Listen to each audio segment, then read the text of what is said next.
Buenos días, hoy hacemos una pequeña reflexión en lugar de la homilía. Giuseppe Sarto, que fuera el Papa San Pío X, nació en Treviso en el año 1835 de una pobre familia de campesinos. Ordenado sacerdote, se entregó a ese ministerio con generosa dedicación. Empezó su ministerio, como se decía entonces, como ayudante, como coadjutor parroquial. Después fue rector o párroco, nombrado años más tarde obispo de Mantua. Fue patriarca de Venecia, como después lo sería Juan XXIII. En 1903 fue elegido sucesor en la cátedra de Pedro, fue elegido papa. Se convirtió en un papa bueno, humilde, que promovió la liturgia, el canto gregoriano y el catecismo para todo el pueblo.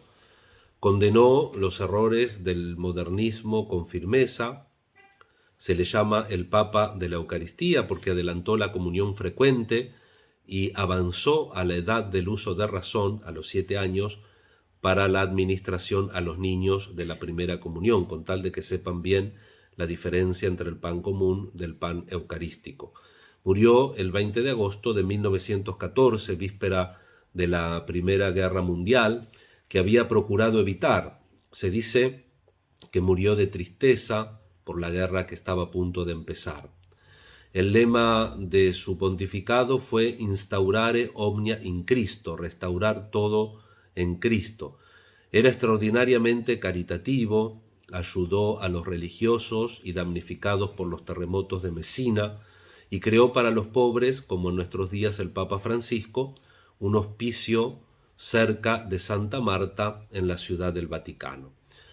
Al Papa Pío X lo recordamos también especialmente en este día por el Día de los Catequistas, como párroco de Santa Inés en nuestras comunidades de Itatí, de Santo Domingo, de San Esperito.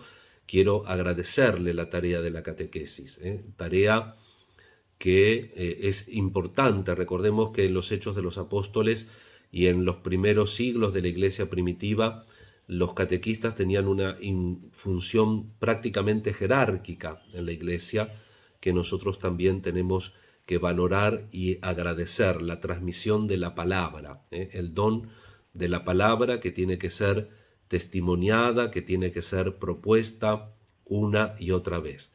Muchas gracias a los y las catequistas de oficio, digamos, y también a todos los bautizados que cuando damos testimonio, cuando tenemos el pensamiento, cuando sentimos en cristiano, cuando latimos con los latidos de Jesús, dice Pablo, que tengamos sus mismos sentimientos, también nosotros somos catequistas en la vida concreta.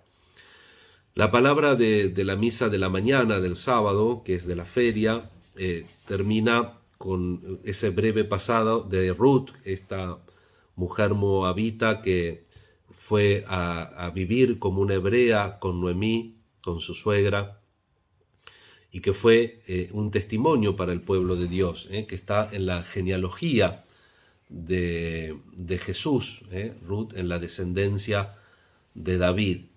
Y esta Ruth, una mujer humilde, solidaria, una mujer piadosa, una mujer extranjera, que fue fiel. Qué importante esto, ¿no?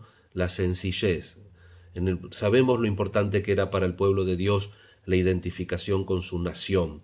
Sin embargo, en la genealogía de Jesús tenemos una mujer extranjera que fue buena, que fue fiel a su palabra, que fue compañera. En el Evangelio, Jesús, y va a seguir por 3 días más a partir del lunes, empieza con su catequesis contra los fariseos. Los fariseos no eran necesariamente malos en sí, la conducta farisea es mala porque es falsa, no hacen lo que dicen, dice Jesús. Ya lo vamos a ir meditando. Es importante que nosotros seamos transparentes.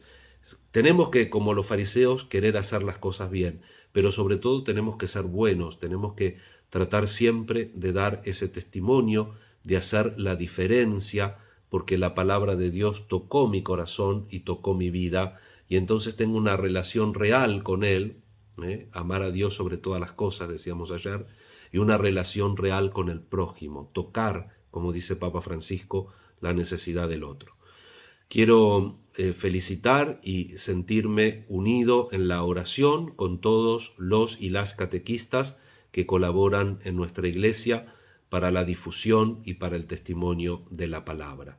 Que Dios nos bendiga abundantemente y nos haga a todos ser catequistas en el sentido de testimonios vivientes de que la palabra de Dios puede cambiar nuestra vida y darle sentido a nuestra historia.